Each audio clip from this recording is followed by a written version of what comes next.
Chapter 8. Jesus returned to the Mount of Olives, but early the next morning he was back again at the temple. A crowd soon gathered, and he sat down and taught them. As he was speaking, the teachers of religious law and the Pharisees brought a woman who had been caught in the act of adultery. They put her in front of the crowd. "Teacher," they said to Jesus, "this woman was caught in the act of adultery. The law of Moses says to stone her. What do you say?"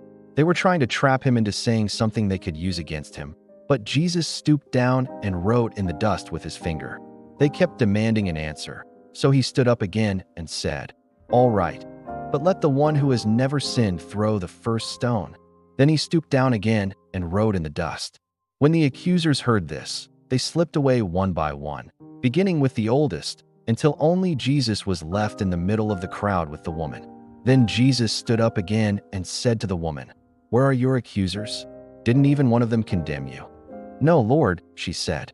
And Jesus said, "Neither do I. Go and sin no more."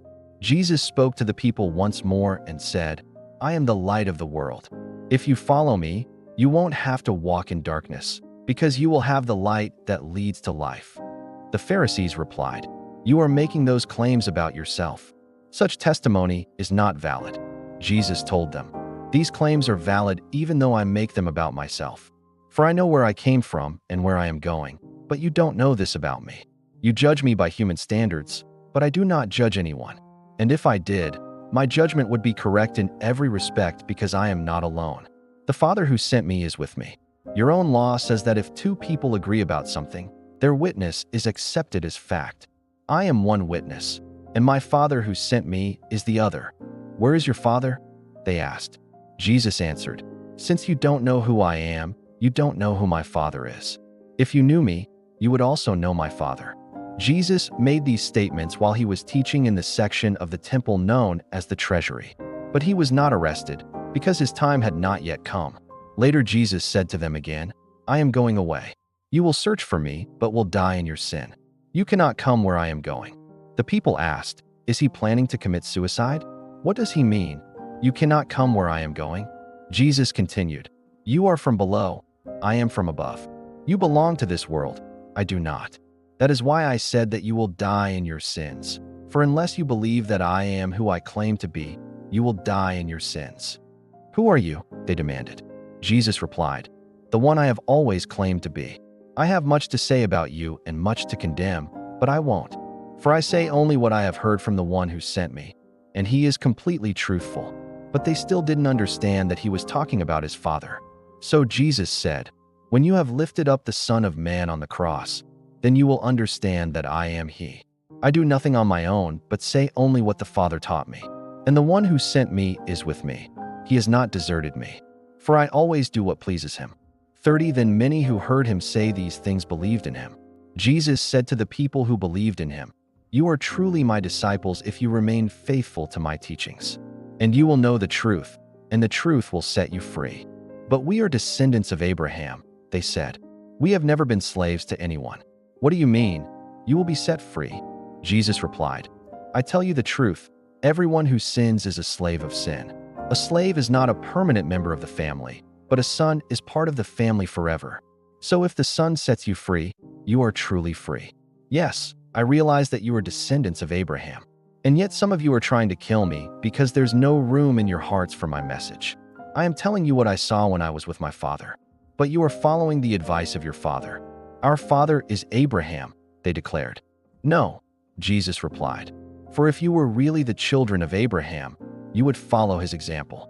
Instead, you are trying to kill me because I told you the truth, which I heard from God. Abraham never did such a thing. No, you are imitating your real father." They replied, "We aren't illegitimate children. God himself is our true father." Jesus told them, "If God were your father, you would love me, because I have come to you from God. I am not here on my own, but he sent me. Why can't you understand what I am saying? It's because you can't even hear me. For you are the children of your father the devil, and you love to do the evil things he does.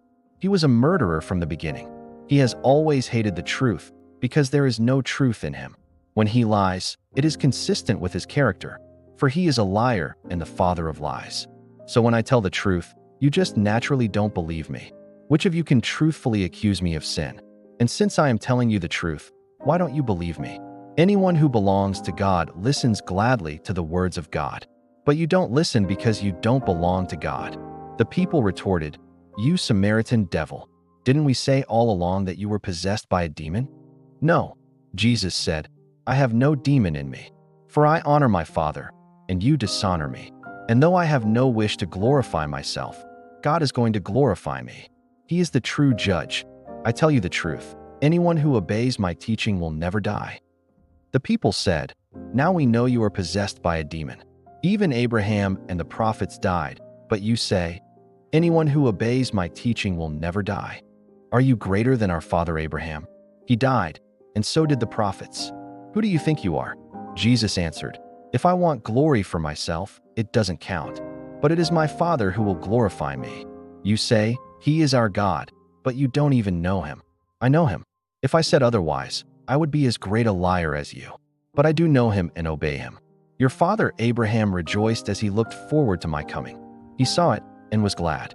The people said, "You aren't even 50 years old. How can you say you have seen Abraham?"